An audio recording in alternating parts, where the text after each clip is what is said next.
Es un título original, se los tengo que decir con humildad de rigor. Ha tenido mucha influencia, sobre todo en el Olimpo del poder en el mundo. Cuando yo lancé el título de Primera Guerra Híbrida Mundial, ¿qué significa? Lo lancé precisamente cuando se da el 20 y pico de febrero, la famosa operación especial militar que hace Rusia, que también es invasión, eso no lo digo de acuerdo a las leyes internacionales, pero ellos tienen sus propios parámetros de medición militar, y manejé el término de la Primera Guerra Híbrida Mundial. Alguien va a decirme, ¿y por qué no es Tercera Guerra Mundial? Porque todavía nos han agarrado todos, así de fácil. No se parecen a la primera, a la segunda, aunque todos están implicados en Ucrania. Entonces, y después de haberlo dicho, lo tengo que reconocer. Yo, así como reconozco los aciertos, reconozco mis errores, porque si no, pues cómo me autocorrijo, ¿no? Entonces lo manejó el canciller Lavrov de Rusia, y lo pueden ustedes cotejar. Ya me he vuelto muy googlero. Si no lo crees, googlea.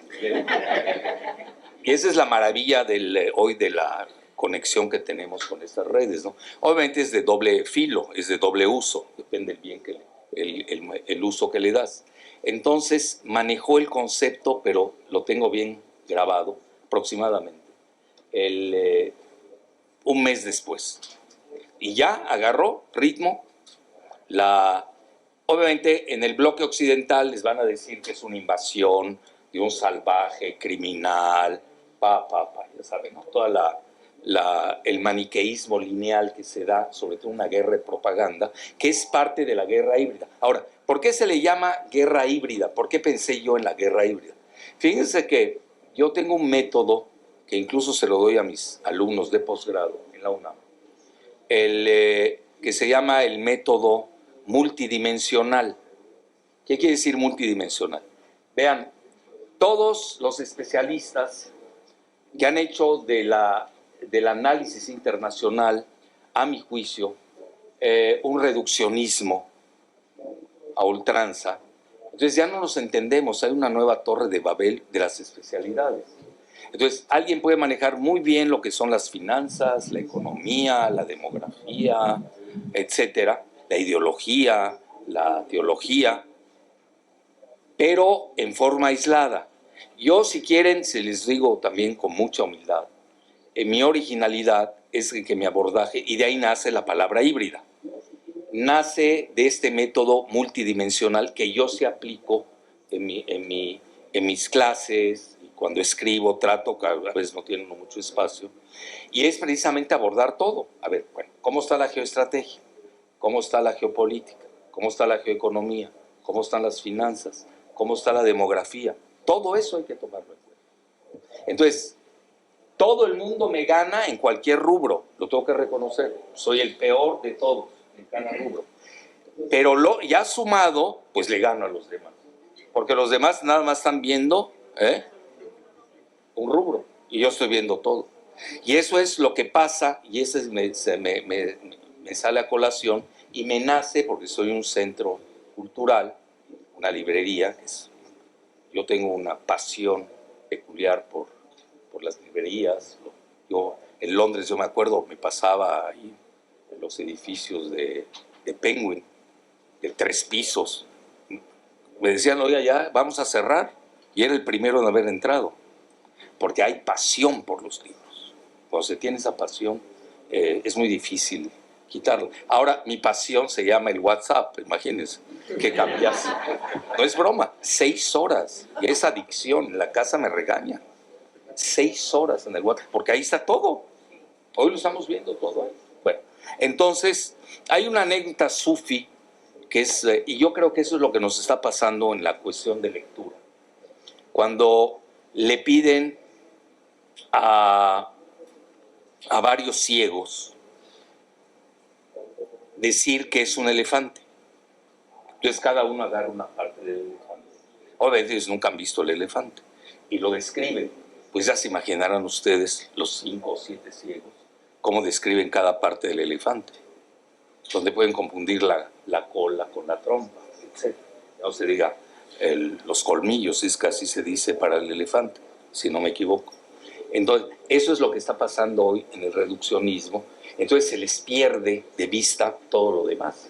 Te pueden hacer un super análisis de finanzas, pero ni están viendo la economía, ni están viendo la cuestión militar, el avance tecnológico, que es lo que está en juego, y además otra situación, lo ven de manera estática, cuando esto es dinámico, y hoy ustedes lo ven en forma vertiginosa.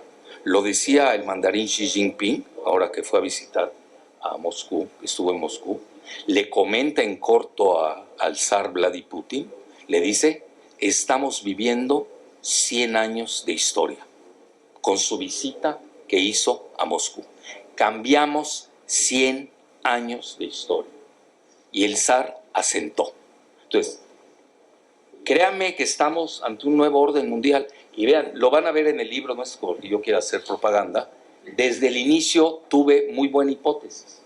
Y si no sirve la hipótesis, pues, sorry, me equivoqué, y ahí nos vemos. Y no le mando el libro a Humberto. No me quiero quemar. Créanme que hay libros que uno escribe que dices, oye, qué barbaridad escribí, porque ahí está sentado. Por eso a estos críticos, ya saben de quién, nada más muéstrenle sus libros.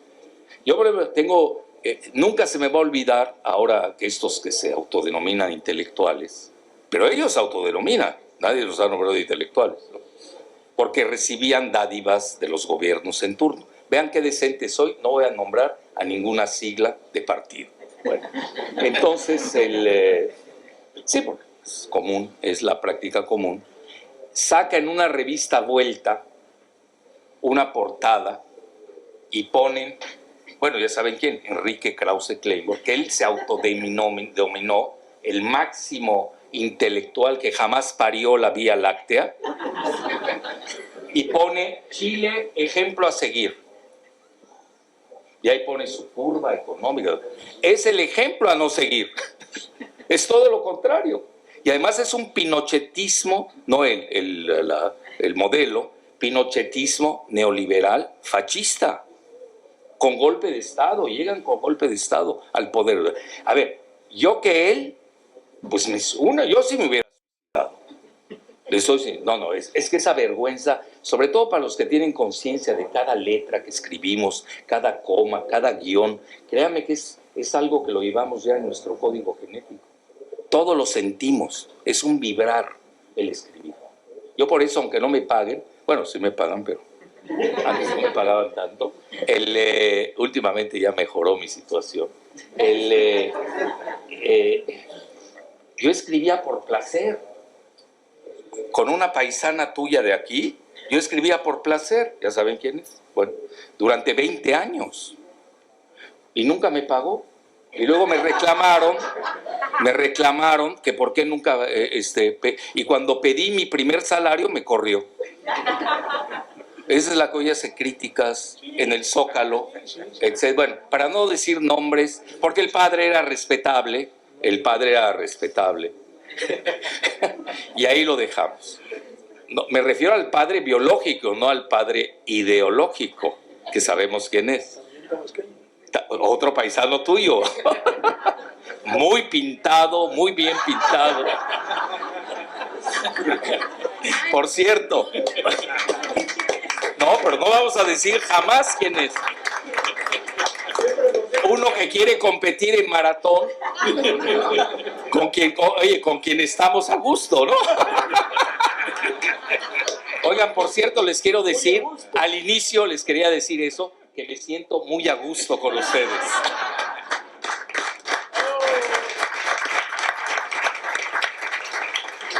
Bueno, créanme que sí hay escritos, bueno, ¿cómo pude cometer ese error? Y uno se flagela, etc. Porque realmente no conocemos incluso el sentido de qué es intelectual. ¿Qué es un intelectual? Hay que definirlo. Y ahorita se los voy a decir. Entonces, esa es la parte de mi método y me ha dado resultados, lo tengo que reconocer. Obviamente se equivoca uno en un rubro, en otro, pero el 85% mínimo pues trae uno una metodología. Y luego yo traigo otro método que me ha ayudado mucho, que es la dialéctica hegeliana, que empieza con Heráclito. Pero la dialéctica es, por ejemplo, cuando nosotros revisamos un artículo con los alumnos de posgrado, que eso sirve también. Yo, en cualquier línea que tenga de mi libro, llevo la impronta de mis alumnas y mis alumnos. Ahí están conmigo, porque con ellos he interactuado, hemos debatido.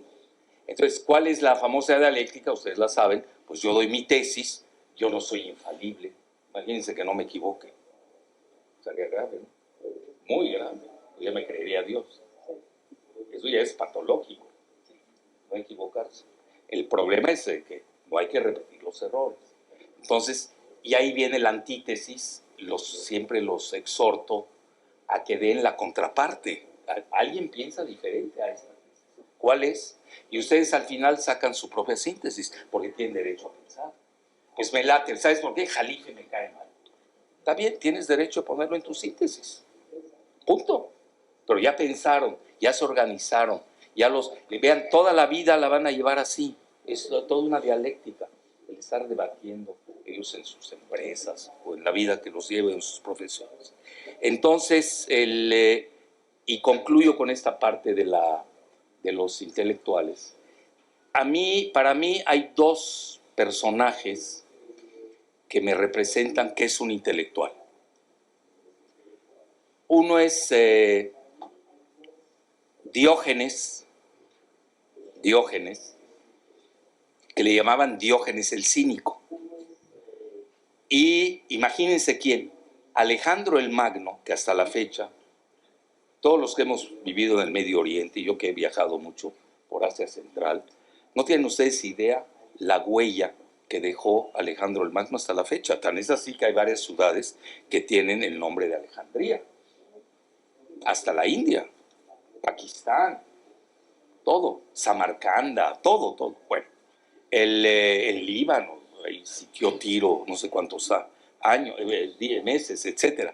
Entonces, es el prototipo del máximo conquistador de todos los tiempos, Alejandro el Magno. Fíjense quién. No estoy hablando de Peña Nieto, por favor, de Videgaray. Alejandro el Magno, y llega porque lo quería consultar a Diógenes el cínico, así le decían porque era muy duro, era recio. Acuérdense que tenía una anécdota, de repente iba ahí harapiento con una linterna, le decían, ¿qué haces a mediodía? Estás con tu linterna. Estoy buscando a un hombre. Entonces a lo que quiero llegar es de que se le planta a Alejandro el Magno, imagínense, el otro tirado en el suelo, lo va a ver Alejandro el Magno, y le dice, esa es la frase máxima de un intelectual, le dice a Alejandro el Magno, apártate de mi sol. Vean qué bello. Es decir, tú no eres nadie, Alejandro el Magno, frente al sol. Y le está dando una lección de humildad al máximo conquistador de todos los tiempos. Ese sí es un intelectual. Y no lo que nosotros llamamos intelectuales orgánicos, inorgánicos, ya ni sé cómo les dicen ahora, que además se autonombran y luego ya les sacan, ya saben, a la luz pública, pues todos los chayotes que reciben al mes. Y nos vienen a dar clase de moral. Todavía yo acepto que llévate a Aguilar Camín tu lana, ya sabemos de tu cheque que te dio Salinas, para tu imprenta, ya, eso ya lo sabemos, está bien. Pero no seas cínico, no, ya no son cínicos, son desvergonzados. Yo a veces diría son descerebrados. Porque no puede ser que alguien con un cerebro que tenga las tres partes articuladas de su cerebro, que no tenga vergüenza. No lo consigo. Vean, yo por un error de ortografía, digo, yo me hubiera suicidado. Me hace atrapar a alguien en eso. Pues yo me voy al Himalaya a hacer poesía, a ver qué hago, ¿no? Pero ya no puedo vivir en México. Es decir, ya estamos perdiendo la vergüenza. Eso es lo grave. Entonces, imagínense, estos intelectuales que hoy se autovenden, esa es la anti-intelectualidad. No tiene nada que ver con el intelectual. Y el otro, lo digo rápido, imagínense, era el oráculo de Delfo, Tiresias, y fíjense qué maravilloso. Era un personaje ciego, no veía. Pero todos lo iban a consultar. ¿Por qué? Porque veía de más. Es decir, tenía la visión del futuro, razonaba. A mí, esos son los dos intelectuales, a mi juicio, para mí prototipo. Otro también, ese te va a gustar, Sartre. Cuando le dan el Nobel, que lo aceptó o no al final, ya no me acordé. No lo aceptó. Y se fue allá a gritarle a Charles de Gaulle. Vean con quién. Con Charles de Gaulle, siendo presidente. Exacto. Sí, el que fue el de ministro de Cultura. Y le dicen a de Gaulle, bueno, vamos a pararlo a Sartre. Porque Sartre dice, no, porque lo voy a hacer héroe. Ya de por sí es un mito, Jean-Paul Sartre. Imagínense si yo lo atrapo.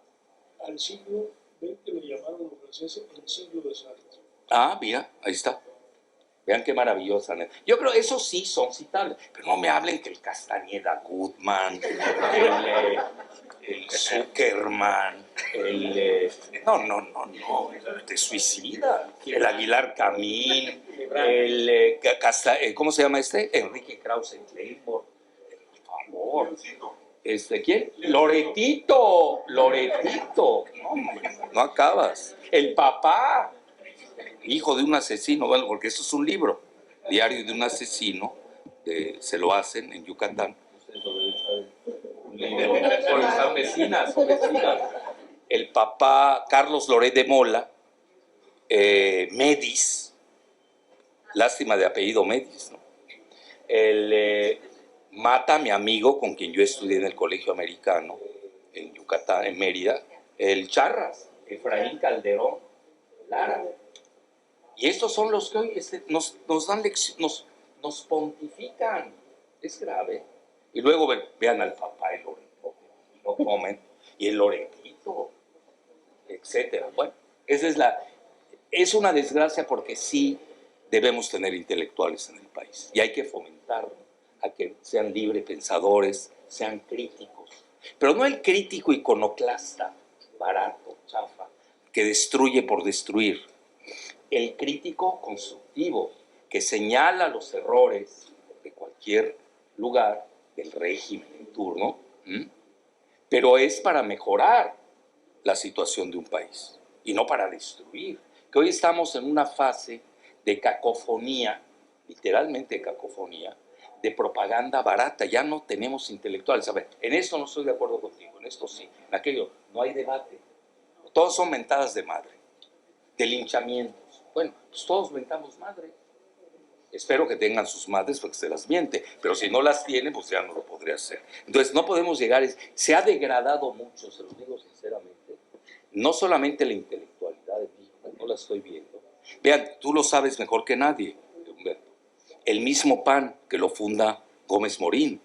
Yo no soy panista. No, tú lo sabes por historiador y por intelectual y culto. No, yo lo sé. Si no, no serías mi amigo. Gómez Morín, pues era uno de los sabios que habían en esa época. Quizás no estábamos de acuerdo con sus ideas, chocaba mucho con Lombardo Toledano, que ver esa parte de la historia de México, que era fascinante, la gente leía, estudiaba, habían debates, los dos chocaban mucho, bueno, tenían dos enfoques de país, que además es sano, porque vean, lo peor que uno puede ser, esa es mi humilde opinión, y ahorita regreso a Ucrania, es que me pidió explicar híbrido y la biosfera. Bueno, ahí todavía voy en lo híbrido. Entonces, yo creo que lo peor que puede suceder es el pensamiento único. ¿Por qué razón? A nivel de teoría de juegos. Y si te equivocas, pues arrastras a todos. No puede haber pensamiento. Tiene que haber crítica. Debemos fomentarla. Pero ese tipo de crítica racional, cartesiana, acuérdense de Descartes, que era dubita, cogito, ergo sum. Dudo, pienso, luego existo. Entonces, no puedes existir si no dudas. Es parte del proceso del cogito famoso del cartesiano. Y ese es lo que propongo como crítica cartesiana. No la crítica nihilista, destructiva iconoclasta. Entonces, en ese tenor, regresando a este tópico de lo híbrido, ¿por qué manejé la palabra híbrido? Primero que nada porque multidimensional estaba muy largo. Se los digo en serio. Entonces pensamos, bueno, pues qué híbrido, guerra híbrida. No, pero ya existía el concepto, lo hace el general ruso, jefe de Estado Mayor, y yo siempre leo a los rusos, yo por dialéctica, leo a los rusos, a los chinos y a los anglosajones. Me van a perdonar, fuera de mi periódico La Jornada, no leo a nadie. Así. Y eso porque me leo a mí mismo, si no, ni dudo que también lo hiciera. Bueno, entonces, sí, porque vean, ¿qué ha pasado con el periodismo en México, desgraciadamente? Fue con sus justas excepciones. Somos caricaturescos, todo lo copiamos de las agencias extranjeras. Bueno, ¿qué te van a decir? Pues que los rusos son unos malditos, son children of a bitch, si lo quieren en inglés, etcétera, etcétera. Lo peor, olvídense, ya anda compitiendo hoy Andrés Manuel con Putin a ver quién es el peor demonio del planeta, ¿no? Pero eso es propaganda. Aquí tenemos unos datos duros, no insultos. Bueno, entonces, y ellos tienen multimedia tremendos, te apabullan, te hacen pedazos, ni meterse a ese renglón. Entonces, hoy tenemos la facilidad. Imagínense, yo en mi época, bueno, y la de Humberto también, a mí me llegaban periódicos de suscripción. ¿Se imaginan cómo tenían los dedos de tinta? Cortar periódicos, papelitos. Hoy tenemos una maravilla de inmediato, tienes la nota. Entonces, el que no quiere leer a los rusos y a los chinos es porque es flojo mentalmente. Coteja contra. Sé que no todos lo van a hacer, pero si estás quizás te gusta cómo piensan, si es que piensan en el Reforma, ¿no? Pues te gusta, pues está bien, ya, no hay nada que hacer. Pero no te metas a discutir con los que sí leemos. Bueno, yo por lo menos veo la portada del Reforma, ¿no? Para ver cómo viene la golpiza, ¿no?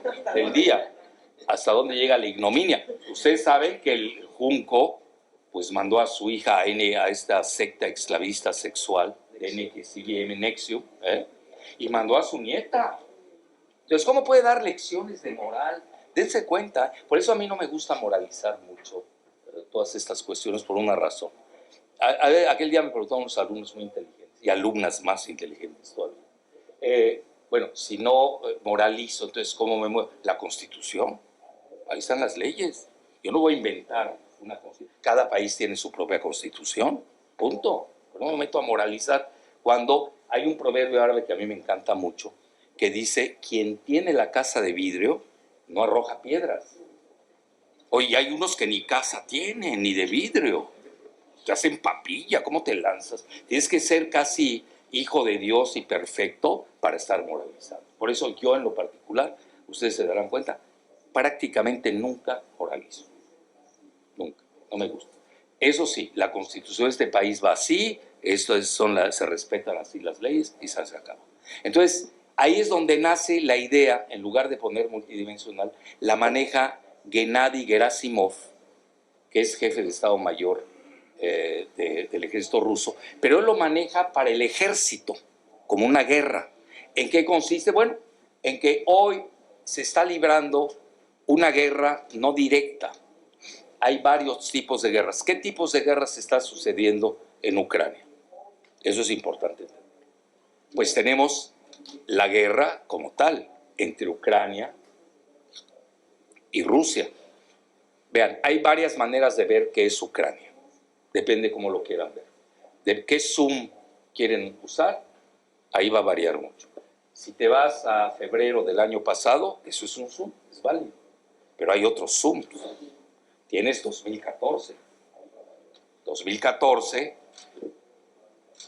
Victoria o Vicky Nuland, que era la subsecretaria de Estado, precisamente con Obama y con Biden era vicepresidente, con un financiamiento de la CIA, ahí están, datos duros, derrocan el régimen de la capital Kiev, que era proclive a los rusos.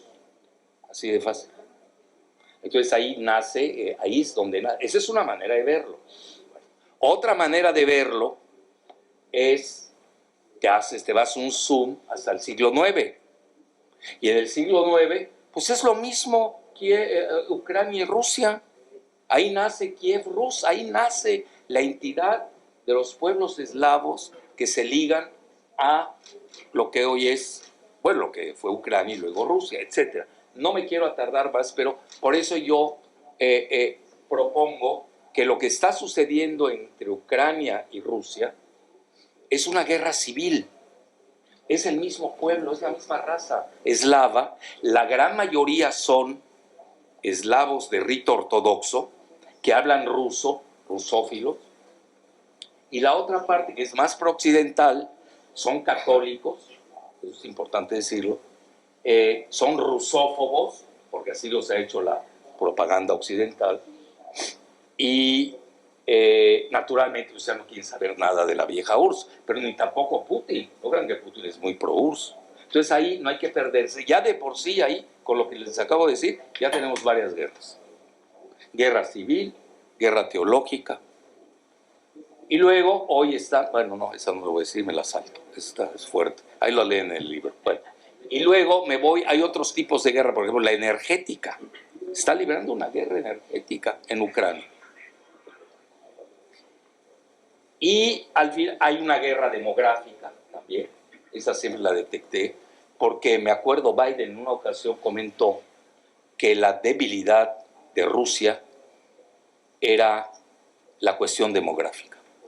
Los rusos, no me hagan mucho caso, eso lo verificamos, yo soy más cualitativo y semi-cuantitativo, tienen alrededor de 143 millones de habitantes.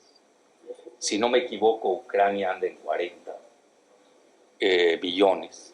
Pero los rusos sí tuvieron problemas en la época asiaga de Gorbachev, de Yeltsin, y por eso entra al poder Putin. Hay que seguir, vean todo los hilos que hay que seguir.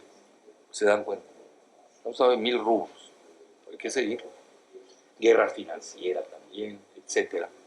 De alimentos. Ustedes saben que en Ucrania está la tierra negra más fértil del planeta. Creo que se llama Cherson, si no me equivoco. Sí, sí, etcétera. Es un granero. Entonces, etcétera. Ya no acabaría con las guerras, que obviamente nos guste o no, nos afecta aquí, a México. Que México ha sorteado, también Humberto eso lo sabe mucho mejor que yo, que por cierto, tú previste sin la guerra que viniera el petróleo, o te habló Zelensky. A Putin te habló. No, mejor que te haya hablado Vladi. No, mejor. Bueno, entonces, en resumen, obviamente que nos afecta. Vean, hoy se lo comentaba en la entrevista que me hizo el favor hacer Emanuel, el que hoy estuvo bravo conmigo, ¿Lo viste? Bueno, ahí usamos el esgrima, ¿no?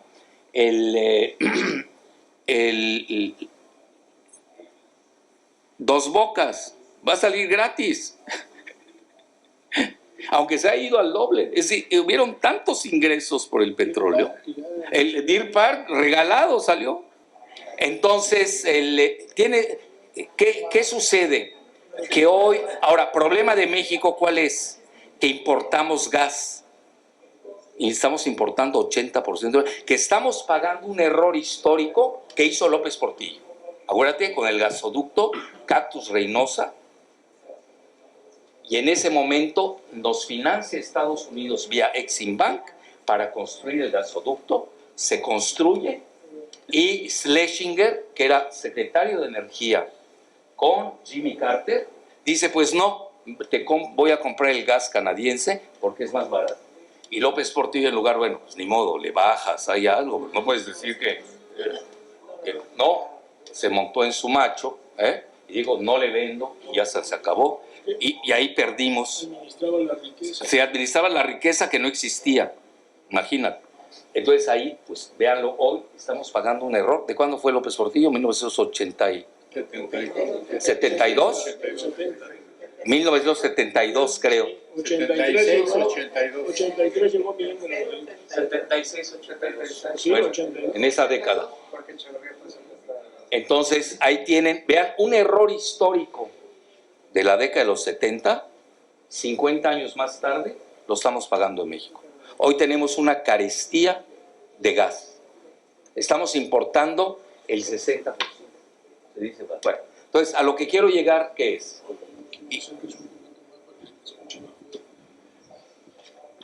Qué bueno que no escucharon lo otro.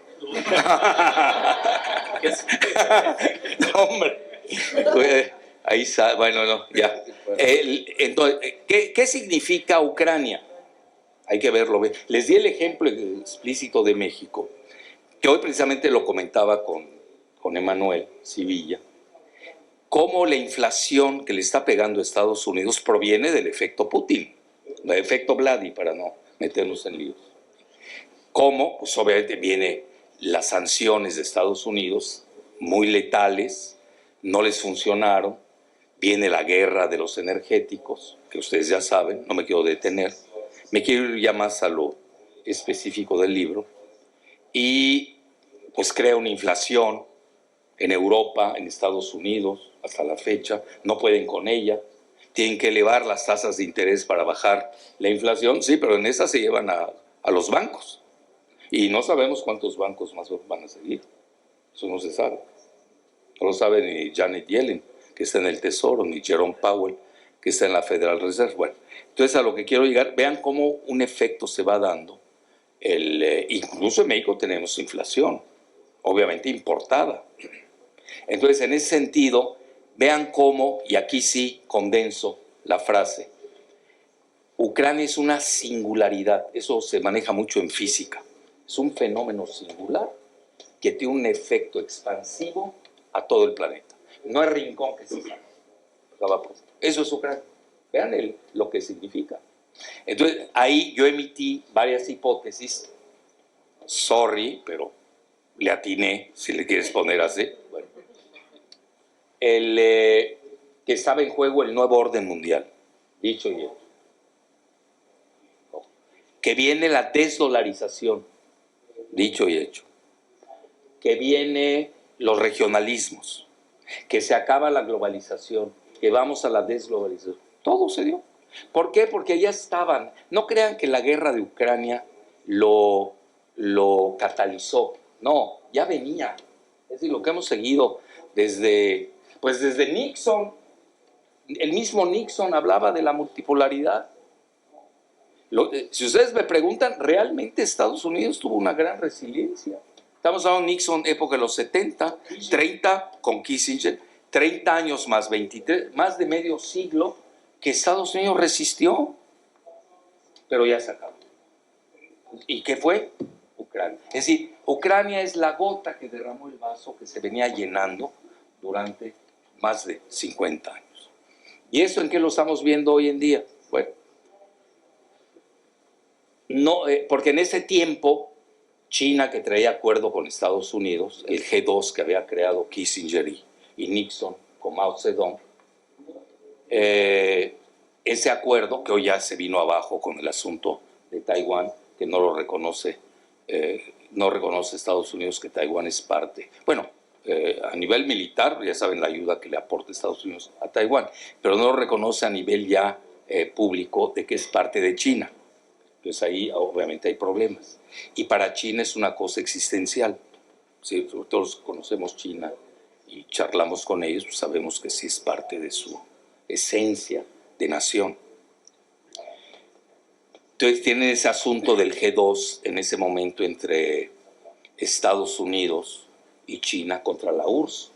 Y ahí realmente, aunque sucedió en los 70, ahí en 78 dejan a China entrar al modelo de la globalización. No está escrito, vean, no hay literatura.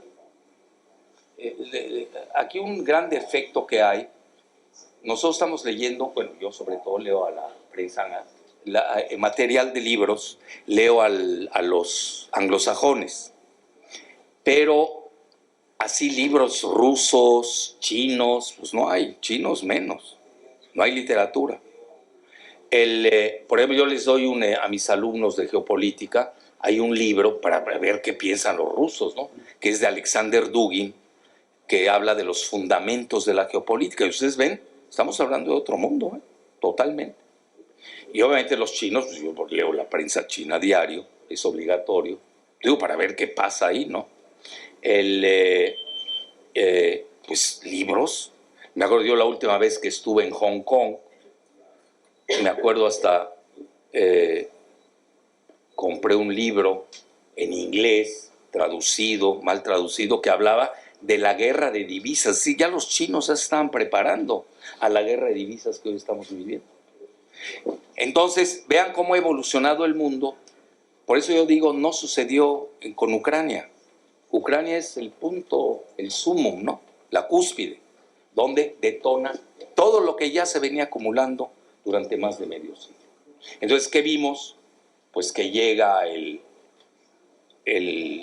presidente chino Xi Jinping, llega a Moscú, se reúne con el asesino, criminal de guerra, todos los adjetivos que quieran y manden, que es Vladimir Putin, y acuerdan un G2 que deja aislado a Estados Unidos. Vean lo que son las cosas. Entonces, ¿por qué lo hacen esto, lo del Tribunal Penal Internacional? Pues lo hacen a unos días de que llegara el mandarín Xi Jinping a Moscú. Era evidente por qué lo hacían. Y ahora ellos van a crear, o ese bloque, van a crear su propio Tribunal Penal Internacional. Entonces mañana van a ver cómo juzgan a los de acá, para no decir no. Así como, bueno, ustedes son abogados, ya les saben. Bueno, así como hay un tribunal ahí, o sea, que hay el otro, ¿no? Y a juzgarnos. Pues, ¿a qué quiero llegar? Ya llego a la palabra fractura. El mundo, y esa es otra hipótesis que sí manejé en el libro, que Coste lo escribí a mitad de año, aunque es un cúmulo de mis artículos. Está fracturado el planeta en dos, así de fácil. De ahí viene la palabra, la fractura de la biosfera. Entonces tenemos por un lado Estados Unidos, que controla a la OTAN y a la Unión Europea, y por otro lado, por lo menos, lo estamos viendo, tenemos un G2 nuevo de Rusia y de China. Pero ahí les va. Por otro lado, también si nos vamos a ese análisis multidimensional, cuando nos vamos a la geoeconomía, nos damos, para que vean qué bien reditúa tener buen método, seguir. A nivel geoeconómico tenemos el bloque del G7, que lo manejan, ya saben quiénes, con Estados Unidos, Canadá, Inglaterra, Francia, Alemania, Japón, Italia. Creo que ya me faltó uno, si no ahí se los debo. Bueno, el G7, no está ahí, en esa no. Creo que ya nombré a los 7, ¿no? Sí, bueno. Entonces, ¿qué viene abajo? Es decir, ¿qué medición tienes? Pues el Producto Interno Bruto. La deuda, tiene mucha deuda, etc. Rusia, por ejemplo, es de los países menos endeudados del mundo. Otros es que no tiene acceso a los grandes bancos. Antes ya venía menos endeudado. Yo creo que se estaban preparando a esta situación a la que llegaron. No creo que se haya dado así súbitamente después de febrero y las sanciones de marzo. Y enfrente tienen a los BRICS. Ya saben, son Brasil, Rusia, India, China, Sudáfrica. El único país de Latinoamérica que es Brasil, ahí está. Que ahorita ya tiene un Producto Interno Bruto superior al G7. Entonces, el mundo realmente sí cambió. Tenemos un giro que va hacia el este, a la región oriental, y también está cambiando a nivel monetario. Si ustedes me preguntan, y nosotros siempre, vean, hay muchos análisis de poder, el power, que le llaman power. Y eso es lo bueno de dar clases, porque uno se compenetra con los alumnos. Y hay muchas maneras de medirlo. Por ejemplo, Huntington tiene su manera de medirlo. Los rusos lo miden de otra manera. Muchos miden extensión territorial, número de habitantes, recursos primarios, etcétera, etcétera. Hay muchas maneras. La tecnología.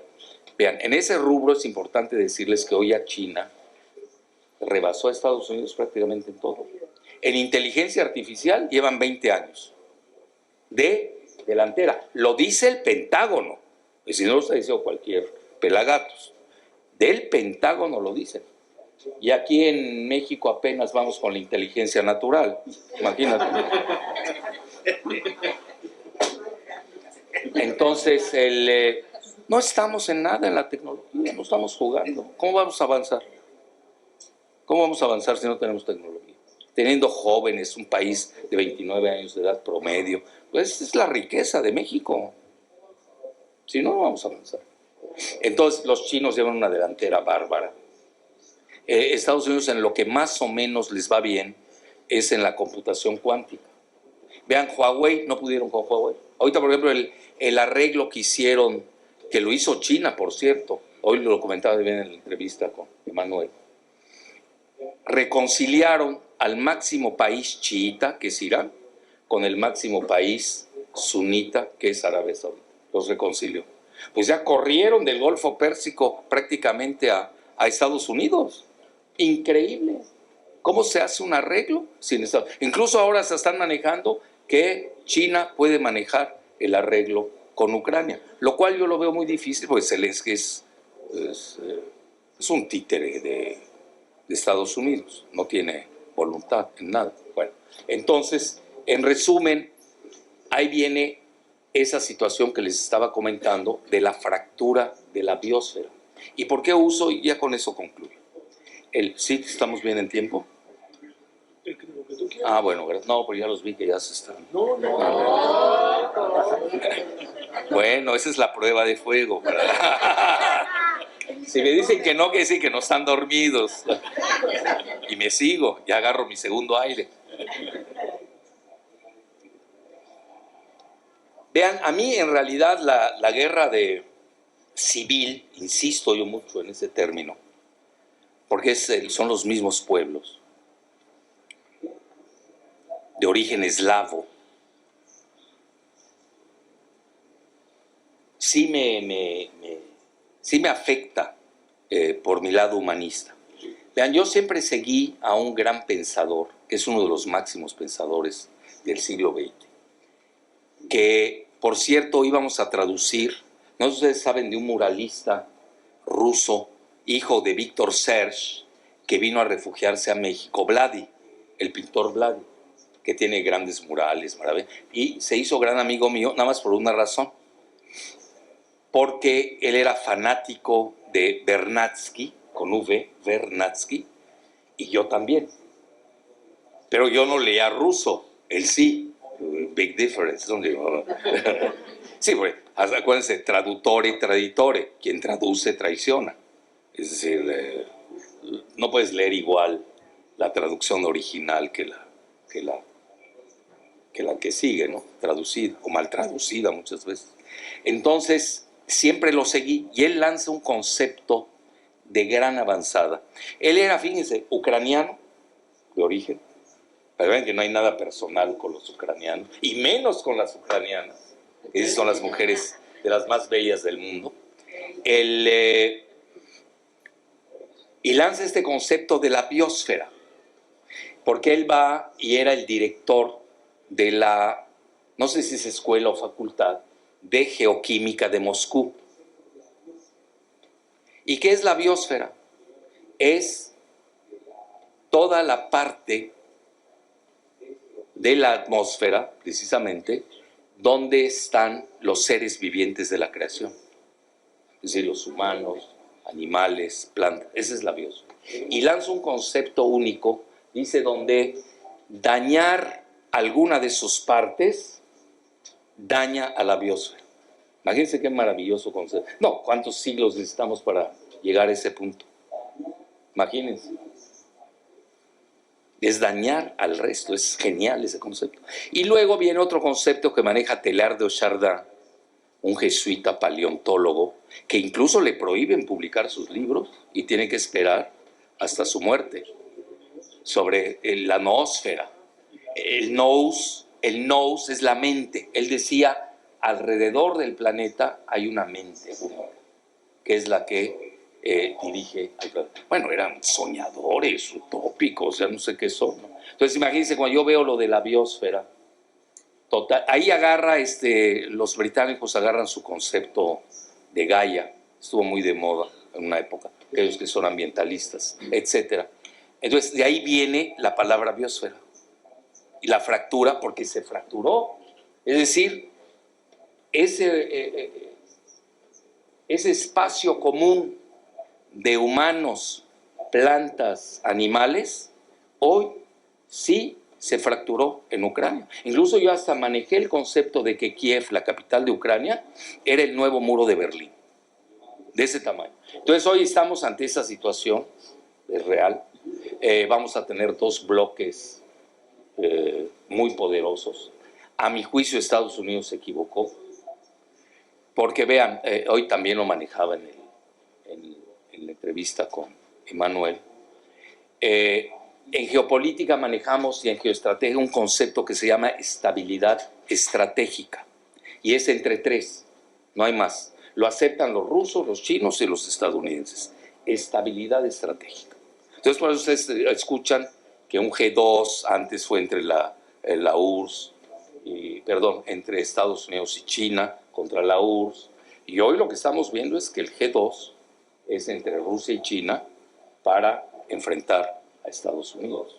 Pero de hecho, pues tenemos una fractura que se nota en todo desde esta condena del Tribunal Penal Internacional, pero ahí va más fuerte, que también hoy lo manejé con Emanuel, que esto casi nadie lo percibió, porque no tienen ese manejo multidimensional de las geofinanzas.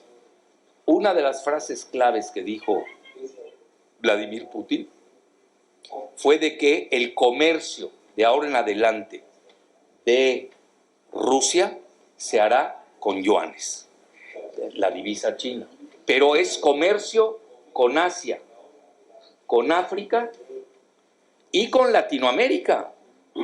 Y este domingo viaja Lula da Silva con 240 empresarios, se van a China.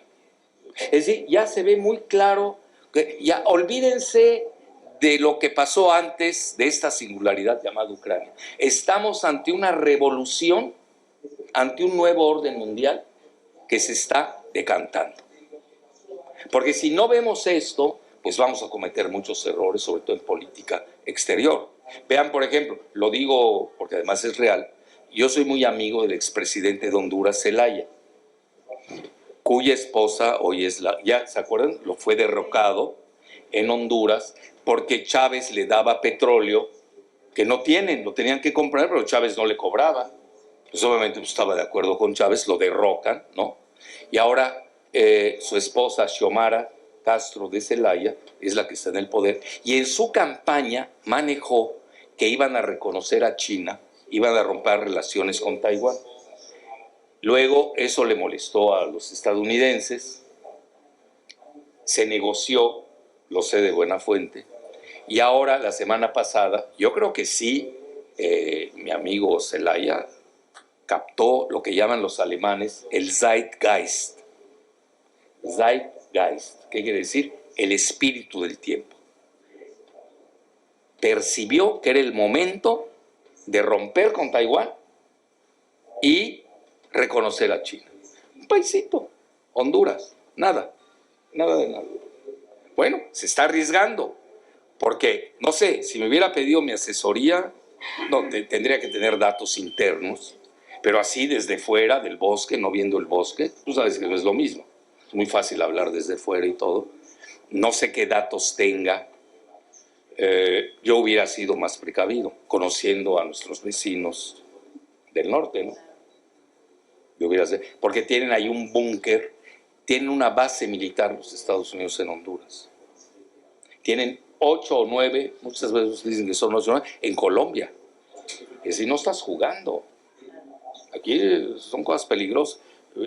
O quizás se dieron cuenta, es como aquel que están persiguiendo, le están arrojando piedras por la espalda, pues no pasa nada si les arrojas una piedra más, ¿no? Entonces, que ese es el caso de Honduras, es lo que estoy viendo. O midió bien, porque Zelaya tiene una gran cultura, me consta eso, somos muy amigos. Bueno, entonces, entonces esto aplíquenlo a los 193 países del planeta. Cada uno va a tener su especificidad. Por ejemplo, en México corrió el rumor de que México iba a adherirse a los BRICS. Corrió ese rumor. Yo pregunté, pues, a los dos grandes de los BRICS. No pierdo mi tiempo, ¿no? No le iba a preguntar a una de las corcholatas. Bueno, entonces, que ni sabe gobernar la ciudad. Bueno, perdón, fue lapsus. Perdón, eso fue un lapsus. Entonces, y me comentaron que era fake news. Era fake news lo de los BRICS. Sí, porque si no tiene la anuencia de uno de los 5, pues no lo aceptan. Y hay lista de espera de más de 20 países que quieren ingresar a los BRICS. Ahorita se da la cumbre en Sudáfrica, a mitad de año. Ya va a ingresar Arabia Saudita, va a ingresar, ya se candidateó Irán, Turquía quiere. Vean, países de Asia y de África, hasta Argentina, lo cual la veo difícil, porque yo no veo que gane Alberto Fernández, o sea, como está a 100% de inflación y otra enésima devaluación de Argentina, no, ni Messi salva a Argentina, ya para acabar. Entonces, no veo cómo Argentina puede ingresar en esta fase, no lo sé. Por ejemplo, el que va de líder de la oposición, quiere dolarizar al país. Bueno, ese no entendió nada de nada. El mundo se está desdolarizando, se está yuanizando. Por ejemplo, había la idea, y eso yo la he venido manejando, se los digo con humildad y rigor también, yo fui asesor de varios gobiernos en Sudamérica, en la época de Copal, se llama, de nuestros amigos, de la Copal. Entonces yo ahí asesoraba. Sí, exacto. Entonces me metí mucho al UNASUR, crear la comunidad, pero no éramos creativos. Vean la autocrítica, no éramos creativos. Queríamos crear una divisa que se llama el sucre. Estábamos copiando a la Unión Europea, que era exitosa con su euro, esa es la realidad. Que por cierto, y sí lo puedo comentar ahora, ya que casi todos estamos muertos, al menos a mi edad, Fidel Castro a mí me hizo caso en la adopción del euro. Yo viajaba frecuentemente y me escuchó, me hizo caso. Pero él lo vio desde el punto de vista geopolítico. La adopción del euro por Cuba. Pero ahí sí se lo dije, oiga, comandante, hay que entender, por eso le subieron las remesas, porque estaba entrando más remesas en euros vía Italia y España, por razones que ustedes saben, el turismo caleidoscópico, para dejarlo ahí, pero ya luego les subieron las remesas, creo que a 1.500, esas eran de 1.500 en mi época, cuando me tocó hablar eso con el comandante Fidel Castro, porque sí, se les iba a ir. Es decir, a Estados Unidos, y eso quiero llegar, a nivel militar está rebasado por Rusia. Tiene misiles hipersónicos que tienen una velocidad 5 veces superior al sonido. Se llama Mach 5. Misiles hipersónicos, furtivos, no hay manera de detectarlos. Tienen más armas nucleares que Estados Unidos. Oiga, yo no quiero una guerra nuclear para ver quién va a ganar, tampoco llegó a esa locura, ¿no? Pero ya así en el papel, al menos que hayan armas secretas que ignoremos, que eso pasó con Alemania y la URSS. Alemania subestimó a la URSS y luego les meten la trampa en Stalingrado. Esa anécdota, por ejemplo, me la contó Zelaya. Él sabe mucho de esa parte de historia. Entonces, igual pasó, a mi juicio, ahorita lo que pasó en Ucrania tiene que ver mucho con la estrategia militar rusa. Pues si no, pregúntenle a Napoleón, a Hitler, cómo les va a los que invaden, etcétera. Bueno, los atraen y luego, ¡paf!, vámonos. Bueno, entonces a lo que quiero llegar, hay muchos rubros donde ya Estados Unidos ha superado. ¿Cuál es su fortaleza? El dólar. Es su gran fortaleza. ¿Por qué? Porque manejan el sistema de cambio del SWIFT, ya saben, famoso SWIFT. Tienen toda la banca anglosajona. Y los otros, pues, dependían de ese sistema. Entonces, ¿ahora qué están haciendo? Pues están quitando los grilletes de todos los sistemas de control financieros de Estados Unidos. Entonces, ahorita vamos a entrar. Ya los rusos están haciendo un plan piloto, se llama MIR, M-I-R, tipo SWIFT, pero ya para sus aliados.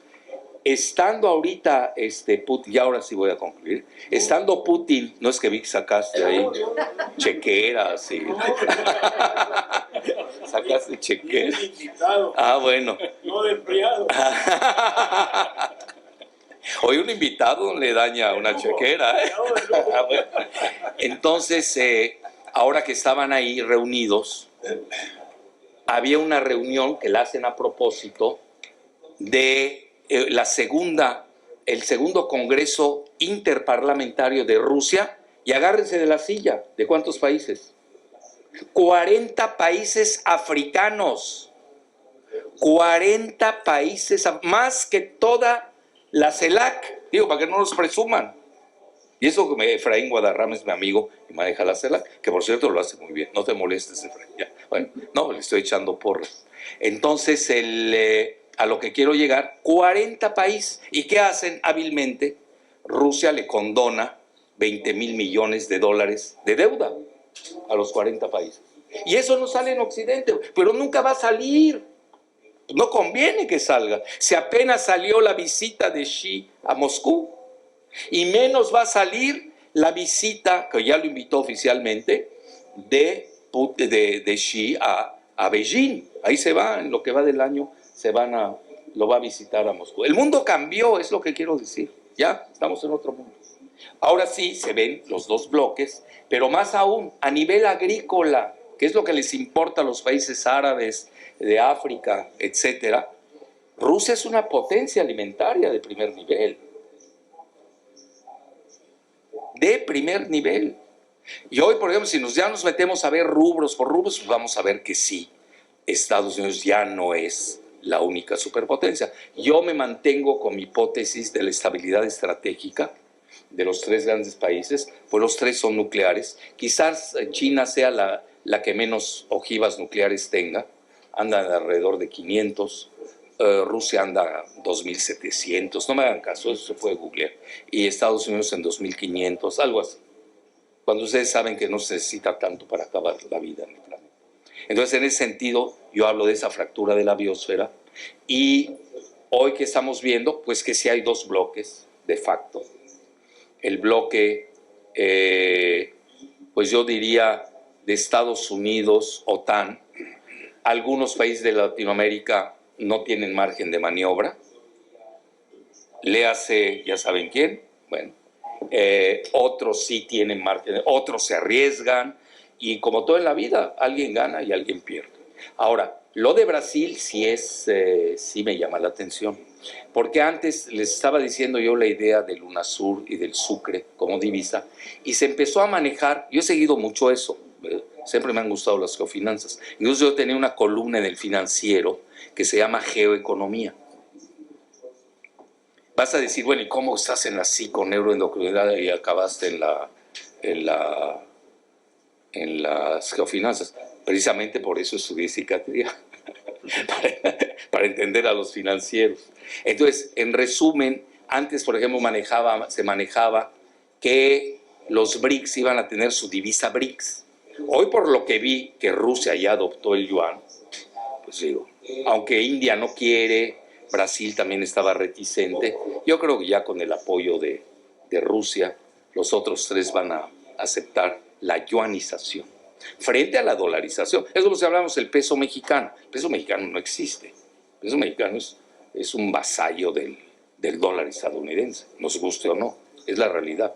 Entonces, hay muchas divisas que no sirven, se los digo sinceramente. Vean, a mí me tocó hacer un recorrido por los Balcanes, no sé si hace 7 o 10 años, todos los Balcanes, todos los recorridos. Yo era amigo del presidente de Macedonia, entonces me invitó, pues bajé ahí en Zagreb y me eché todo el recorrido. Oh, imagínense, una limusín gratis, pues oye, llegas hasta The Game of Thrones, donde se filmó allá en Croacia. Bueno, a lo que quiero llegar, era un lío cambiar, porque cada país tiene su divisa, pero sí, cuando yo sacaba el euro y retiembla en su centro la tierra, ahí sí te aceptaban el euro y no te aceptaban divisas de países contiguos. Albania, Kosovo, Macedonia, Serbia, Croacia, Eslovenia, la vieja Yugoslavia. Entonces eso les habla que sí hay poderío en las divisas. Mi muy humilde opinión es que el euro lo va a absorber el dólar. No tiene con que. La Unión Europea es la gran perdedora de esta guerra.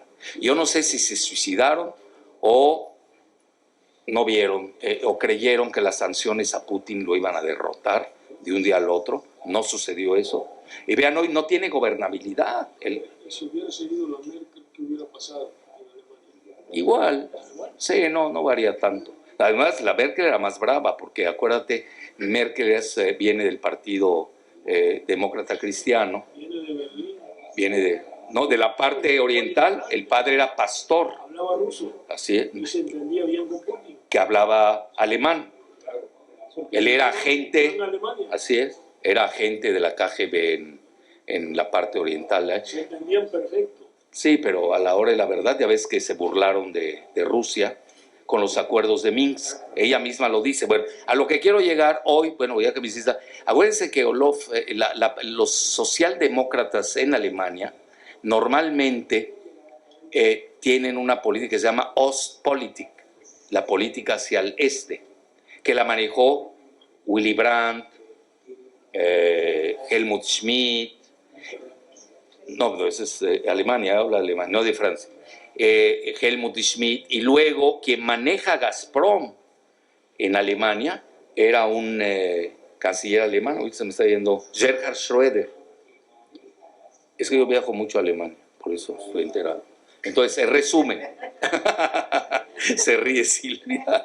Bueno, a lo que quiero llegar, sí se está, estamos viendo, porque no hay lugar, hay muchas divisas también, hay que reconocerlo, pues que qué validez que nada. Ya les conté lo de los Balcanes, pero aquí en Canadá lanzaron una idea hace años de hacer el amero de América, amero, que era una divisa común entre México, Estados Unidos y Canadá, que no la veo lejana, ¿eh?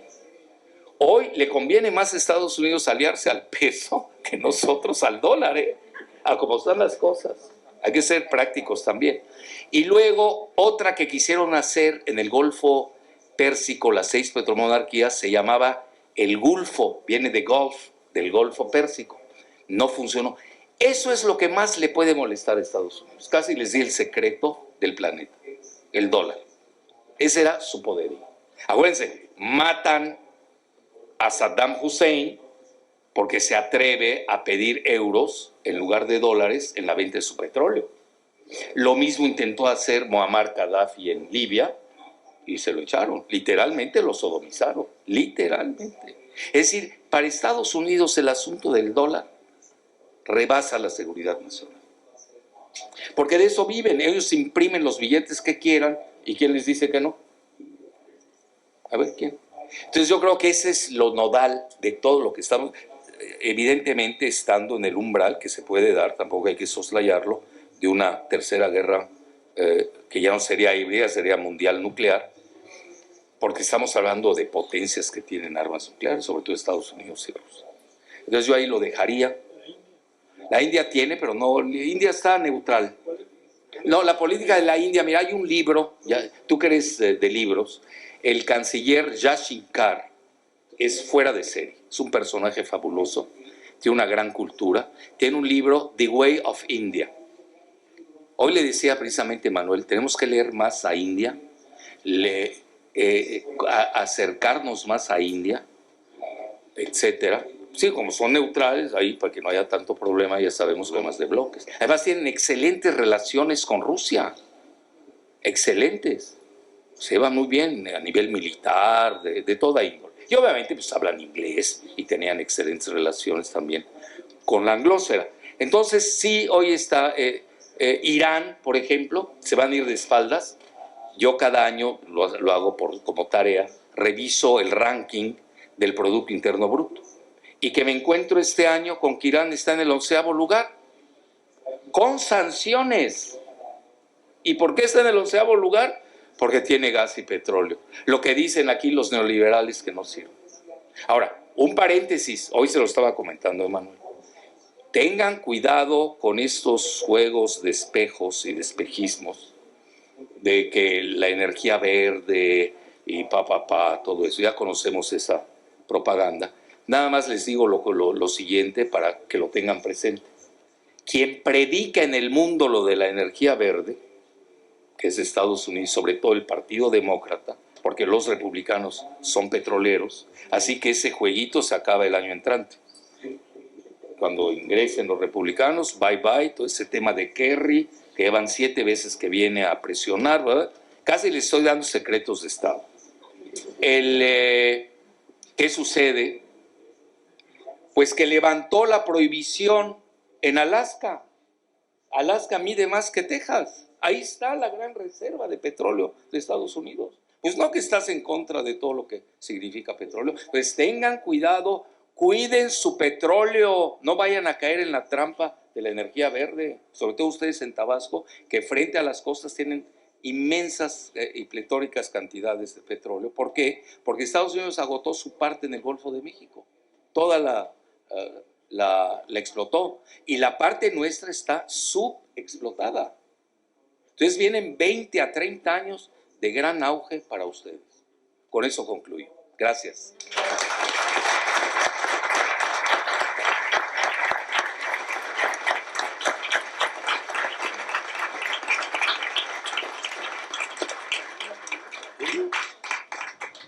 Muy bien, doctor Ojalife, muchas gracias. Vamos a entrar a una segunda etapa que serían, ¿cuántas preguntas quieres que te haga? Las que quieras. A ver, un ratito, ¿no? Unas 3 o 4 preguntas, ¿les parece? 5 máximo. 5 máximo, ok. Hombre, mujer, aquí hay equidad de género. Empezamos con las mujeres entonces. Aquí.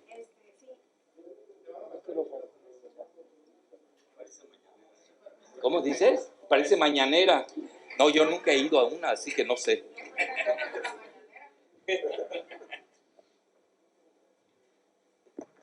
Hola, muchas gracias, doctor. Y este cambio en la esfera, esta desglobalización, ¿cómo cambia o cómo afecta la Agenda 2030? Bueno, sí. Adriana. Adriana.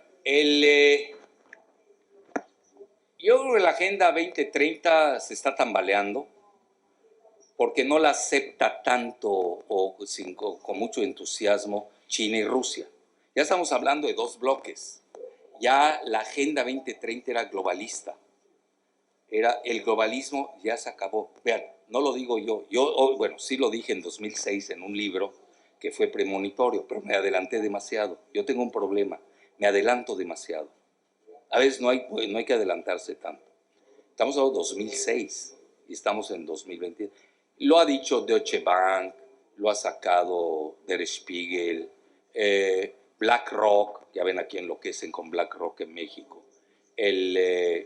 Lo sacó en su boletín del año pasado, en febrero, a sus cuentavientes, de que ya estamos en la desglobalización. Entonces vean qué interesante, porque así se entiende más. En la globalización se daba el offshore, es decir, lejos de la costa. En la desglobalización estamos en el nearshore, cerca de la costa, que eso por eso México está de moda. Porque en su carta a los cuentavientes dice tenemos 3 lugares, porque no hay muchos lugares donde invertir. Es decir, falta que te acepten. Nosotros aquí pues somos muy laxos, ¿no? Pero en los otros países, no. A ver, vamos a invertir a China y vemos cómo nos va. Es decir, hay restricciones, ven transferencia de tecnología, hay muchas consideraciones a tomar. Entonces, hoy ese fenómeno naturalmente le afecta a Estados Unidos. Por una razón, por ejemplo, China llegó a tener el doble en manufactura que Estados Unidos. Y hoy Estados Unidos tiene que retrotraerse. A ver, ¿cómo desmantela uno todas esas empresas? Toma tiempo. La misma Apple recibe 18% de sus ingresos de China. Es decir, no es tan sencillo. Por eso México está de moda, por el nearshoring famoso. Sí, pero que no hagan nada más el nearshoring en el norte del país. Ustedes los del sur ya tienen que brincar. Todo está en el norte. ¿Y el sur qué? Como la canción, el sur también existe, ¿no? Bueno, entonces eso es lo que está sucediendo realmente. Entonces la 2030, bueno, ahí está. Es una agenda, incluso querían hacer un organismo mundial de la salud, cuando todavía está en tela de juicio todo lo que pasó con, no me quiero meter en ese tema porque es volcánico, con lo del COVID, etcétera, etcétera. Muy bien.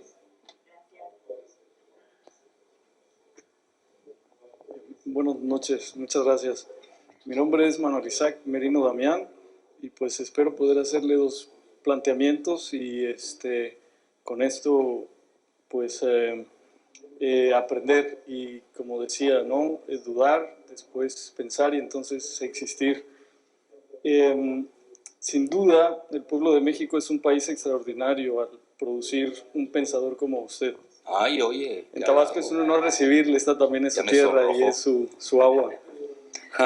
Doctor, tomando en cuenta que hoy las leyes han sido rebasadas, pues las leyes que tenemos son leyes para la época de la imprenta y que la democracia, las libertades están en un estado de emergencia, como usted ha dicho, ¿podría darnos 5 ejemplos de legislaciones que debiéramos tomar en cuenta aquí en Tabasco y en México para entrar de lleno a la transformación tecnológica, las 5T que usted muy bien ha dicho, para avanzar en la protección de los indefensos ciudadanos, de los mercenarios del ciberespionaje?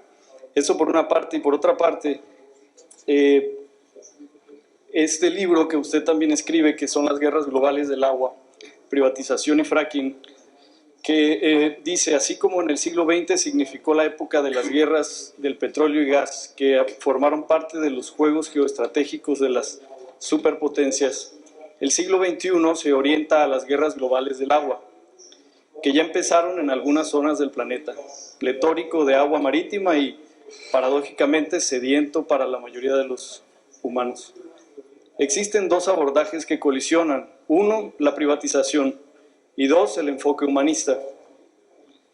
Mi segunda pregunta sería, ¿podría darnos otras 5 ideas de legislaciones o ejemplos para que nos impulse a ir más allá? Oye, ¿tú quieres yo no soy candidato a la presidencia, ¿eh? Bueno, pero no todo ¿Tú ya el tiempo. quieres un programa? No todo el tiempo tenemos la oportunidad presidencia.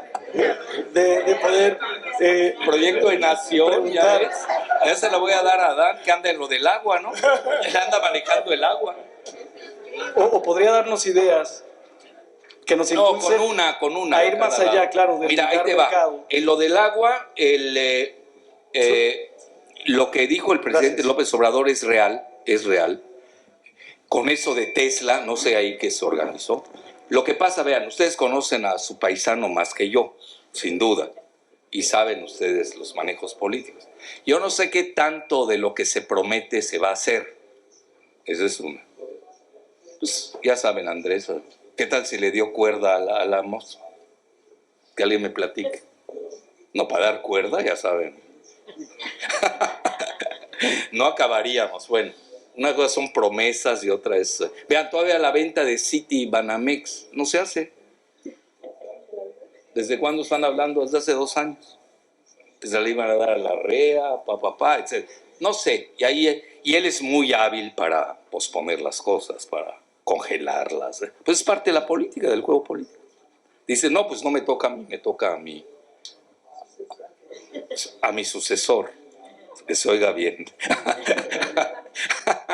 Entonces, a lo que quiero llegar, lo del agua es un gravísimo problema. Es el problema. Vean, hay datos, yo acabo de escribir algo sobre eso y no quise ser... no, porque vean, ya con tanta noticia macabra, otra más, estamos hablando en un entorno de Tercera Guerra Mundial nuclear. Ay, Dios mío. O sea, ya, ¿qué te importa si te mueres de hambre o no? O de sed. Entonces ya uno jerarquiza, bueno, ¿qué jinete del apocalipsis voy a mover hoy? ¿A qué jinete le toca, no? Entonces hay que, también los que escribimos y hablamos, tenemos que ser un poco cuidadosos. Hoy, por ejemplo, me hace la pregunta sobre un banco, aquí Manuel. Le dije, oye, y ya se lo dije sotoboche, oye, si hablo eso, la gente iba a sacar sus ahorros. Imagínate un estampide, efecto Jalife, ya, devaluación del peso, fuga de capitales. No acabo, bueno. ¿A qué quiero llegar? Lo del agua, vean, la zona con mayor, ustedes realmente tienen una gran bendición de tener tanta agua. en Tabasco. Y no la han sabido aprovechar. Ni Chiapas ni Tabasco han sabido aprovechar su riqueza acuífera. Séptima reserva mundial ¿sí? de agua. ¿Y por qué no la aprovechas? ¿Por qué no me dices séptima potencia hidráulica tipo Bombardier? Que la saben aprovechar. No la tenemos. Pronto. Ah, bueno, también. Te van a dar a ti la Comisión del Agua.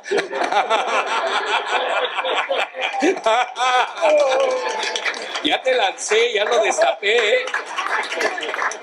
Oigan, no puedo decir más cosas, pero aquí hay muchos candidatos y candidatas, aunque no lo crean. De sobra, aquí abundan los Estamos recursos en humanos. retiro, amigo querido. ¿Cómo? En retiro estamos. Está bien. Oye, abundan los recursos humanos, pero nunca la sapiencia puede pasar al retiro. Es una máxima. Bueno. Entonces, el agua, el noreste, está catalogado como la zona de mayor estrés hidráulico. Ahí lo pueden googlear. No crean que les estoy diciendo algo nuevo. Y en los 20 años que vienen, ni hablemos. Le pega a todo el norte, le pega al centro, si es que hacemos caso de las proyecciones del cambio climático, que siempre ha habido cambio climático, si no es nada novedoso. El problema hoy es, el cambio climático es producto de los humanos, se le llama antropocéntrico, o es producto del déficit solar, de la Vía Láctea. Yo, como decía Montaigne, conoces, y sus ensayos, suspendo mi juicio. No lo sé. Yo leo científicos, y yo soy de formación científica, no sé si sea bueno o malo, pero así soy. Los compran a los científicos hoy para hacer sus reportes. Vean qué desgracia. Entonces, ¿a quién vas a creer? Bueno, tienes que leer de todo, ser dialéctico, porque si no, te clavas en un concepto de cambio climático que hoy estamos viendo. Oye, está nevando, cayó granizo en Oaxaca, en Chiapas, pues está raro, ¿no? Bueno, y si es cambio climático, no me vengan con que es calentamiento global, ahí sí brincamos. Son dos cosas diferentes. El cambio sí hay, siempre ha habido cambio climático. Pero ahí, ¿cuál es el problema? Que se ideologiza, y Estados Unidos, como ya usó todo su petróleo y lo tiró y lo explotó, con el fracking sobre todo, que es contaminante, crea terremotos, y además usan más 100 materias cancerígenas.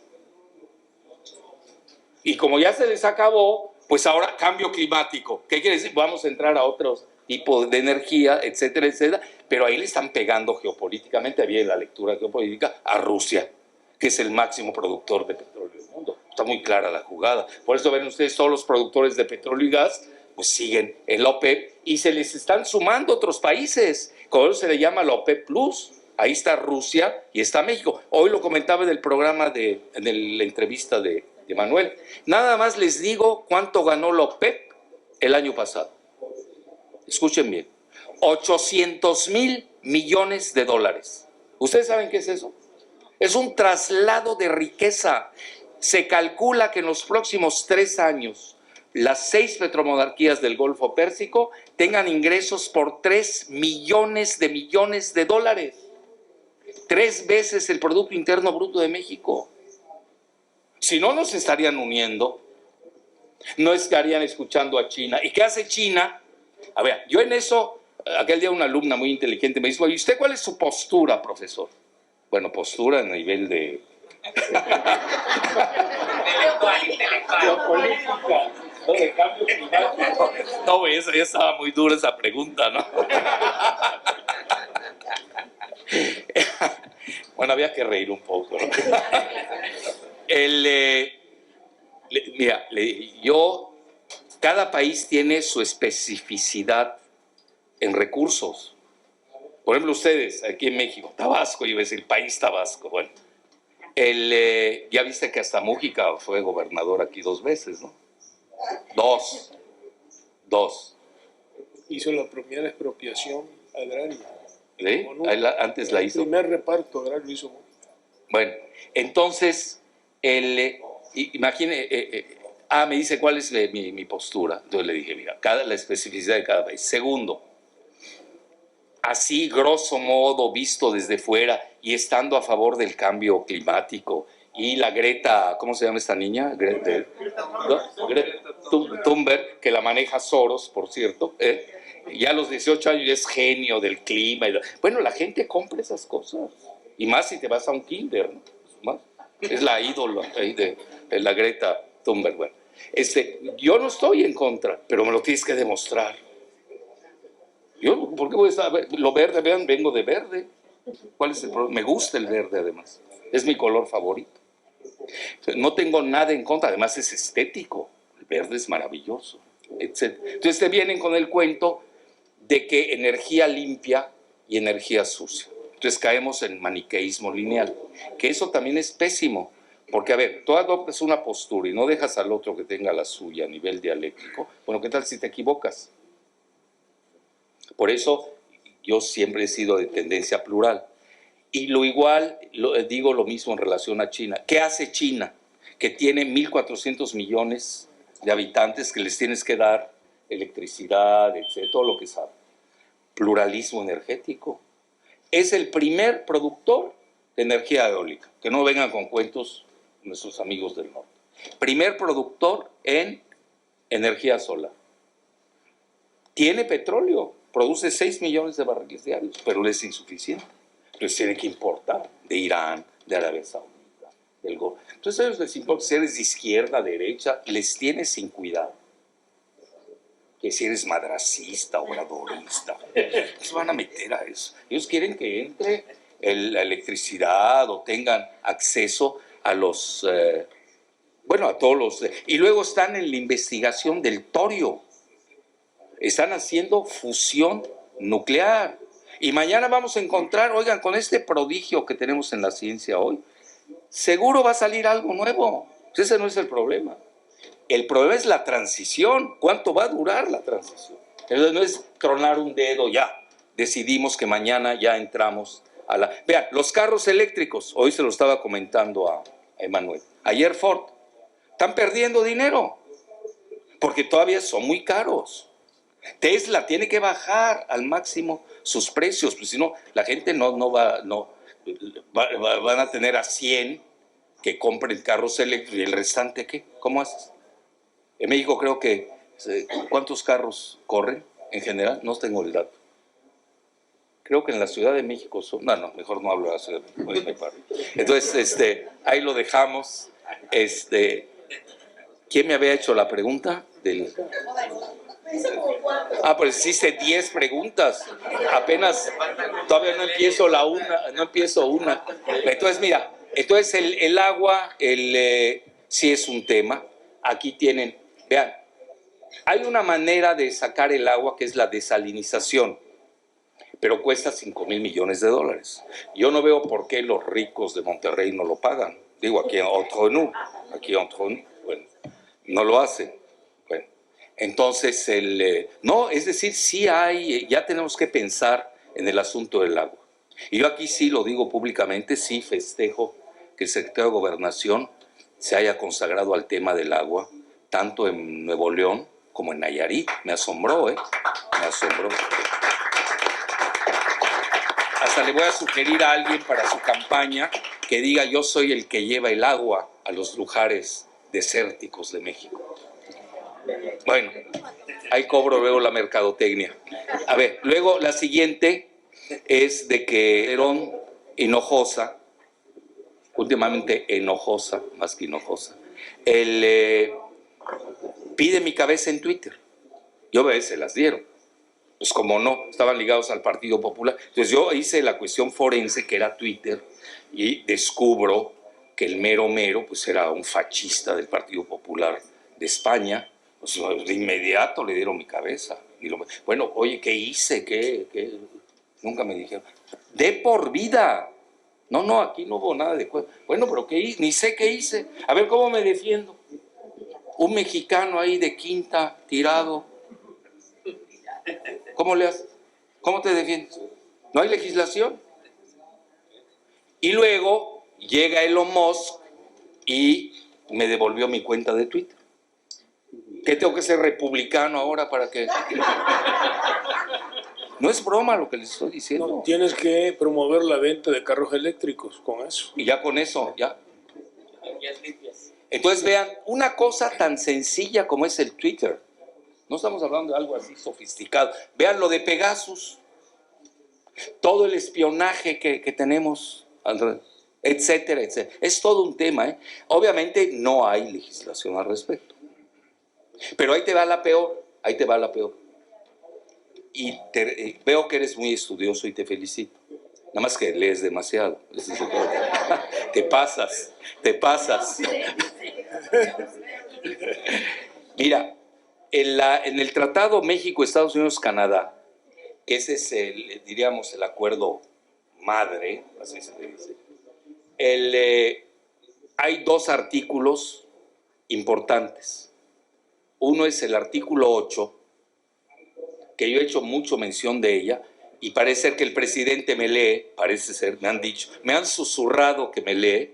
Bueno, el artículo 8, él ya había sido elegido, entonces pudo meter mano, y tenemos la soberanía de los hidrocarburos.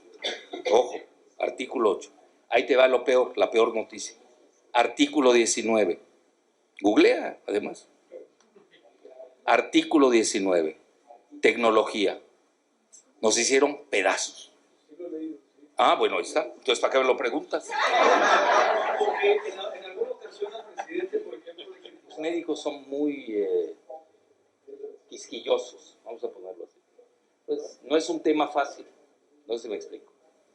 Pero de que sí están, ahora, se han acusado mutuamente, no, mejor dicho, China adoptó la tesis de Rusia, porque además, bueno, una de dos, o salió en China, como le echó la culpa a Trump, o no salió en China, así de fácil, no hay que perder. China adoptó la tesis de Rusia, de que encontraron 40 biolabs, se les llama en inglés, biolaboratorios en Ucrania. Tienen todo, fichas, cómo hicieron, los investigadores. Hay toda una documentación, lo puedes googlear, no es tan sencillo. Pero es un tema difícil. Es un tema, no te creas que es tan sencillo. Yo, por ejemplo, me acuerdo, lo leí con el asesor de seguridad nacional de Putin, que se llama Patrushev. Lo leí con el asesor de seguridad nacional de Putin, que se llama Patrushev. Y lo leí en Global Times, que es un rotativo oficioso del Partido Comunista Chino. Lo tengo ahí, lo leí y no hice nada. ¿Cómo me meto? ¿Solo contra el mundo? A ver, ponte en mi lugar. Sales, dices, Jalife está loco, ya llévenlo a un manicomio. No puedes, no. Hay temas que no se pueden abordar. Vean, lo del 11 de septiembre. ¿Cuántos años ya pasaron? 22 años. Hasta se cayó una tercera torre en la tarde porque se les había olvidado. Ahí la destruyeron de la tarde. Luego las Torres Gemelas. Cobraron 2 veces los seguros que porque eran gemelas. No es broma todo lo que les digo. El manejo del dinero. Luego en el Pentágono dicen que cayó un avión. Y ese avión está rarísimo. Pero desaparecieron las cuentas del Pentágono, donde se perdieron alrededor de 3 millones de dólares en cuentas. Y mi amigo Thierry Meissan, que escribe sobre eso, se tuvo que ir a refugiar, porque lo iba a matar la CIA, al Hezbollah en Beirut. Y obviamente, pues yo viajo una vez al año en Beirut, y es mi amigo, lo conozco desde hace siglos. Él es judío francés, pero es de los decentes, bueno, de los franceses decentes. Bueno, entonces, el progresista tiene su gracia. por el libro de La terrible impostura. Ese es, La terrible impostura. Y habla del avión, que era cuento de hadas. Es como ahorita los balones chinos, ya parece país globero Estados Unidos, que ahí había un balón y lo bajaron, luego empezaron a hablar de ovnis, y es la información que nos cae. ¿Qué haces? Tú como ciudadano, ¿qué haces? Suspendes tu juicio. Pues, ¿qué puedes hacer? Somos muy vulnerables, y más, antes éramos más vulnerables que ahora, ¿eh? Hoy realmente, si quieres estar desinformado, es porque eres masoquista, o te gusta, ¿ya? ya es otra. Pero a Thierry, y luego ya se fue a Damasco a vivir, y yo lo iba a visitar una vez por año a Damasco. Es decir, me llevo muy bien con él. Pues obviamente. Y luego ya lo rescató Francia y ahora vive en París. Muy bien. Una pregunta más, querido Ya. doctor. No, son dos preguntas todavía. A ver.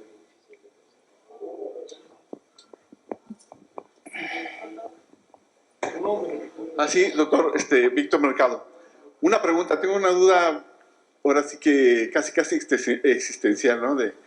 ¿Por qué razón los norteamericanos están provocando la guerra con Rusia y ahora la quieren llevar con China?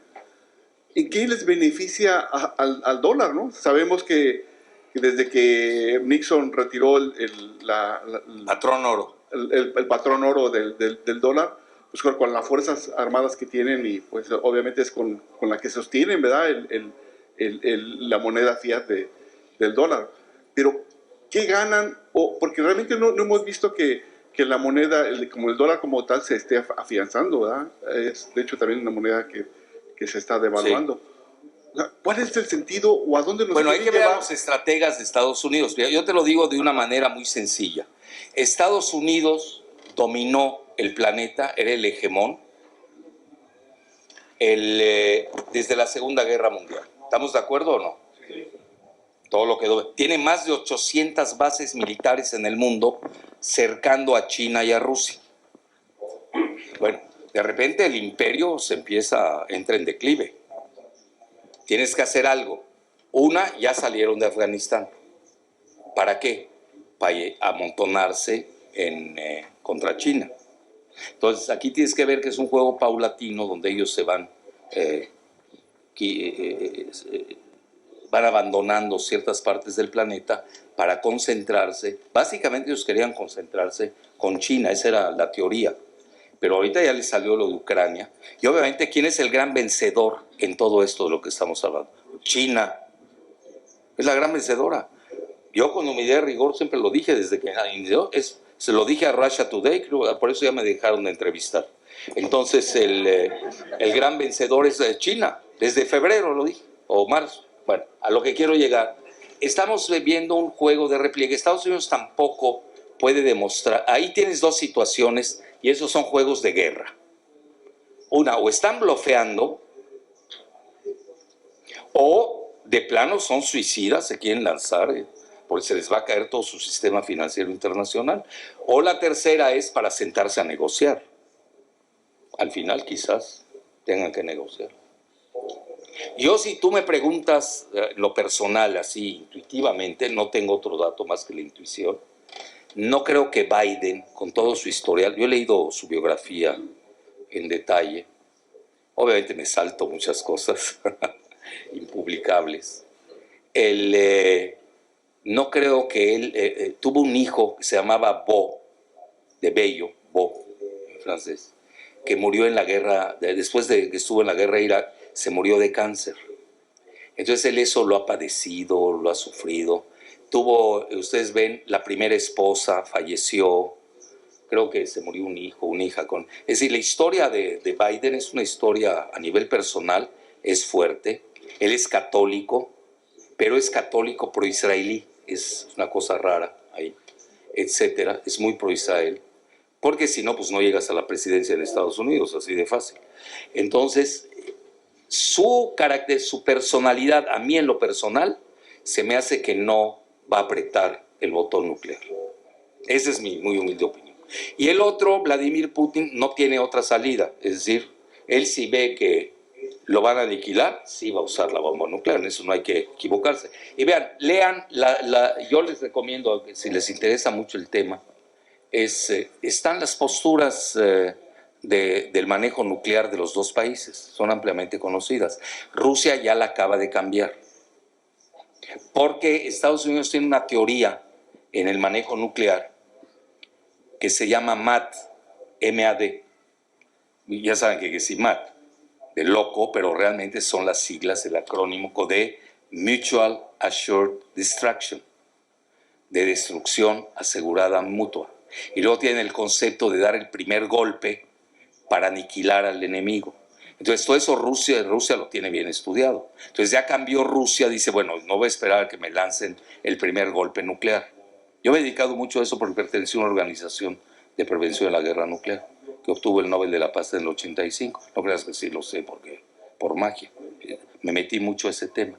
Entonces, hoy que hizo Rusia, cambió su postura nuclear y dice, un asunto existencial a nivel convencional, uso las armas nucleares. Es el momento en el que están las posturas. Realmente hoy no hay ya ningún acuerdo. Se rompieron. Primero se sale, bueno, no les quiero romper la cabeza, se los dejo así. Es decir, hay que sentarse a negociar. No hay de otra, ¿eh? No hay de otra. No, porque una guerra nuclear, pues, se acaba todo esto. Dicen que nada más vivirían las cucarachas. Y yo ya sé quiénes sobrevivirían. A ver, vamos a tener, sí va el doctor y a lo último el niño, que también levantó la mano. A ver, es doctora en filosofía, por favor. Bueno, gracias, doctor Jalife. Dos preguntas sencillitas.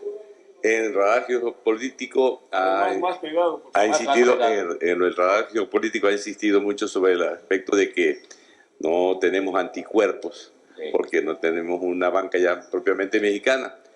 ¿Qué expectativa ve de que se pueda dar a recuperar esa banca mexicana? Esa es una. La otra, Kerry ha venido muchas veces, lo acaba de mencionar, ¿no? Ya no sale casi del palacio, con lo de la energía verde y todo esto. Y lo último que me preocupó es que dijo México para siempre, como un mensaje diplomático muy positivo, pero también yo lo veo como una amenaza, ¿no? O sea, así como que un destino fatal, ¿no? Pregunta concreta, ¿hay alguna posibilidad que algún día México, dada esa cercanía con Estados Unidos y el Tratado de Libre Comercio, como se llame ahorita, algún día podríamos pertenecer al BRICS o algo así, o de plano nunca nos lo permitirían? Muy bien. ¿La primera cuál era? La de la falta de anticuerpos de banca mexicana. Gracias. No, pues, pues, ¿cómo jugamos? Si el juego es financiero, ¿cómo le hacemos? No hay manera. Es un grave error, no te da. Ahora, yo aquel día propuse, no sé en qué lugar, una televisora, desde cuál, ¿verdad? A ver, ¿por qué está comprando, bueno, Citibanamex? Es importante. Además tiene el acervo, tiene un importante acervo cultural que es de la época de Iturbide, etcétera, etcétera. Bueno, y además los empleados, ¿qué va a pasar con ellos? Ahora que compren, que hoy hay por la automatización, pues corren a mayor número de empleados. Que Banco del Bienestar adquiriera Citibanamex. Pero ya la golpearon al pobre Banco de Bienestar, que lava dinero, que ya viste todo lo que le han sacado. Bueno, pero yo creo que, o si no es Banco del Bienestar, o ¿por qué no nosotros comprar el banco? Incluso di la idea, que yo la tomé de Egipto. Poca gente sabe que Egipto construyó, no sé si se llame prolongación o un segundo canal de Suez, y creo que lo construyó Rusia, si no me equivoco. ¿Qué hicieron? Crearon bonos ciudadanos. Eso no lo hemos usado en México. ¿Cómo se crean los bonos ciudadanos? Bueno, la gente participó, le sobró dinero al Estado por el patriotismo y el nacionalismo de los egipcios. Valía 15,000 millones de dólares, creo que hasta recaudaron 20,000. Aquel día se lo pregunté al embajador de Egipto. Entonces yo aquí di otra idea, a sabiendas que tenemos, y enloquecieron literalmente en Estados Unidos, ¿eh? Pues yo tengo mi radar, yo veo ahí los comentarios, y hasta la fecha lo siguen diciendo. Hacer lo mismo, bonos ciudadanos. Esa hay que darle la idea a Rogelio. Bonos ciudadanos, para que se la lleva al presidente, ¿no? Y que todos tengamos derecho a comprar nuestros bonos, que serían los del banco, quizás con el Banco del Bienestar, no sé. Obviamente no con Banca del Bajío y del Bajonazo, eso ya olvídalo. Pero ahí va. No tienes idea, yo tengo el radar geopolítico, lo digo con humildad y rigor, 30% de mi audiencia es transfronteriza, son mexicanos de allá. Nunca he tenido no he visto mayor entusiasmo que con los mexicanos que tenemos ahí, que además tienen mucho dinero. A veces nosotros no nos damos cuenta. ¿Cuántos mexicanos hay en Estados Unidos? Bueno, y ahí yo tuve que ver, porque protesté tanto con el anterior embajador, que digo, yo no creo que los mexicanos, que somos la fuerza biológica azteca, yo dudo que seamos menos de 30, como lo estaba poniendo la oficina del censo. Ya nos pusieron más de 40 y ni lo creo, ni lo creo. Te apuesto que somos 60. No, pues si no, ya no conozco a mi raza. Oye, somos buenos, somos buenos. Entonces, prolíficos, etcétera. Bueno, a lo que quiero llegar, tienen el Producto Interno Bruto prácticamente igual que el de México. Los 40 millones. ¿Cómo puede ser que 40, es decir, tengan el Producto Interno Bruto equivalente al de 123 o 24 millones? Datos de Secretaría de Relaciones Exteriores. Se lo pedí a mi amigo adentro. Dije, oye, dame los datos. No los tengo. Pues búscalos. ¿Para qué tienes 52 inútiles ahí de cónsules? Se pongan a medir, a hacer algo, ¿no? Porque vean, si no tenemos datos, ¿cómo puedes operar? No puedes hacerlo. Y me mandó el dato, es prácticamente lo mismo que el PIB de México. Porque pues obviamente están en el centro de la economía mundo. Aquí somos periferia. Entonces, esa es la primera. Había entusiasmo, te lo digo en serio. Y yo soy el primero en comprar acciones. Ahí entraríamos los mexicanos, obviamente, con regulación estatal. Ya te di la primera idea. ¿La segunda cuál era? Una posibilidad de pertenecer a No, imposible. Nos invaden Estados Unidos. Ahí sí, ni pensarlo. Yo iba a proponer eso. ¿Que nos invadieran? ¿Sí quieres?